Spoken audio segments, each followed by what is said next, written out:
activity. Let's talk a little bit more about all of this with our industry correspondent, John Moylan. And it's a subject that really divides people, isn't it, John? It absolutely is, because this is not how we've traditionally got our energy offshore. This is very much onshore. This is in people's backyards. I mean, I've been up at one of the sites in Lancashire where this is happening, and it is literally a mile away from where people live in the open countryside.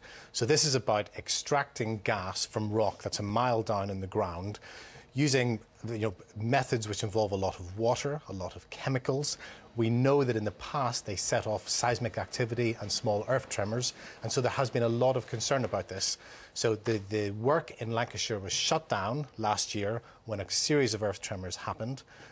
Some reports were carried out into it by scientists. The government has looked at all of those, consulted on it, but it has concluded that it can give the go-ahead in principle for exploratory fracking in the UK to resume. Ed Davey, the Secretary of State, said that shale gas was a promising new energy source. It could help our energy security. We'll have a homegrown source of energy, that it would reduce our reliance upon imported gas.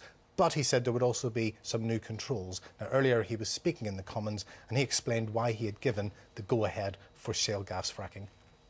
Shale gas may prove to be a useful addition to the UK's diverse portfolio of energy sources and would be particularly valuable in replacing declining North Sea supplies, with benefits to energy security as well as to the economy and employment. But its exploitation will only be acceptable if it is safe and the environment is properly protected.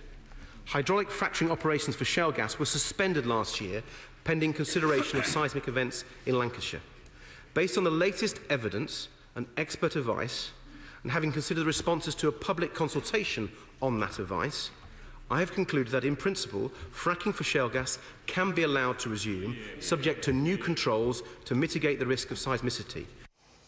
Ed Davey there. So, yes, people will want to hear about those controls. What is the company saying? What happens now? How quickly does this get underway again? Well, the company involved is called Quadrilla Resources.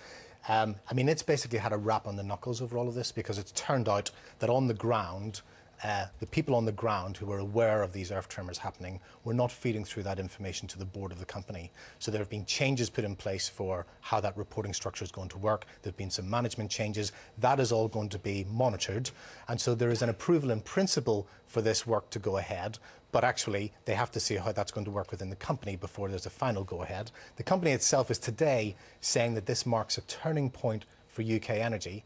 And just to put this into some kind of scale, the company claims that on the basis of its own licensed areas up in Lancashire, that it has access to so much potential gas down there that they could actually, from those licensed areas, they could supply something like 25% of the demand for gas in this country going forward for the next 2, 3, 4 decades. It's extraordinary stuff.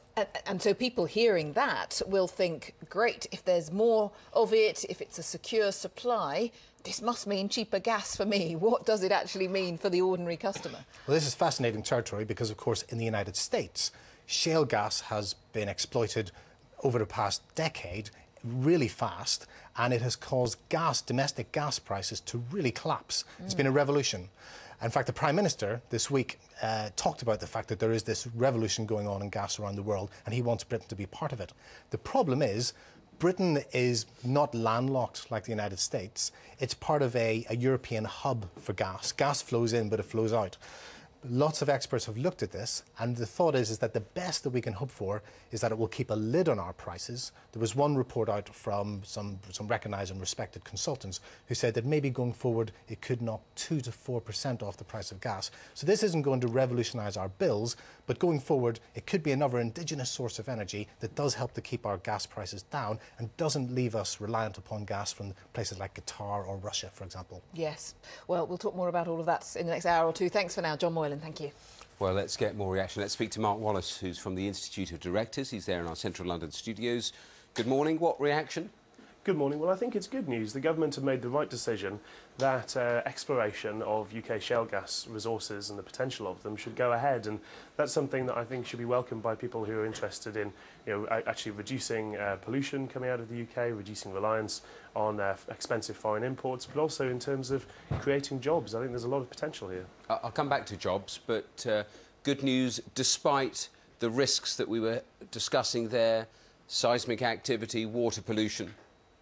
Well, it's absolutely important when you're doing any kind of industrial activity, particularly extractive industries like fracking, or for that matter mining or drilling for oil and so on, that you properly study potential risks and you have the proper regulatory regime in place. That's something we've called for quite some time. The US, as we've just heard, has gone ahead with a big shale expansion in the last 10 years. We need to learn the lessons from what they've done right, and also the lessons from some places where perhaps they've got things wrong. But there's no reason in principle, certainly judging by the wider studies on the topic, that fracking should be any more dangerous and risky than any other kind of hydrocarbon extraction. And we need to view it as, it's quite a well-established technology that's been invented it was invented about 40 years ago. You used the American comparison, but I was listening on the radio this morning and people making the point that actually in America this is often done in deserted areas. Here it is densely populated and would be drilling under those particular areas. Well, in some places it's done in relatively abandoned areas in the States, but there are also parts of Texas where it takes place in,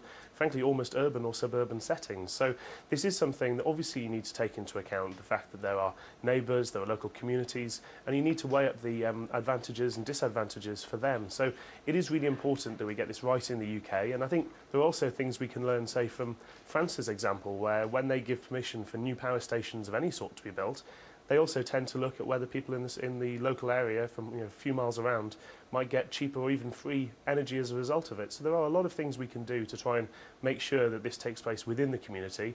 Of course, it'll be from that community that you're actually drawing the workforce. You mentioned jobs a while ago. Do you have any sort of projection as to quite how many jobs this might generate? Well, the IOD released a report back in September where we took quite a pessimistic estimate. We essentially said that if the UK is half as successful as the US has been, on a pretty midfield kind of estimate of how much shale gas there might be onshore in the UK, then you are talking about an industry that could generate around 35,000 jobs, and those are skilled engineering jobs. A lot of them, it seems, from what we know so far and from exploration, in parts of the country like Lancashire that would, could certainly benefit from them. OK, Mark Wallace, thanks for your time. Thank you. Thank you. Just to bring you news coming through from the Eurozone, we are hearing that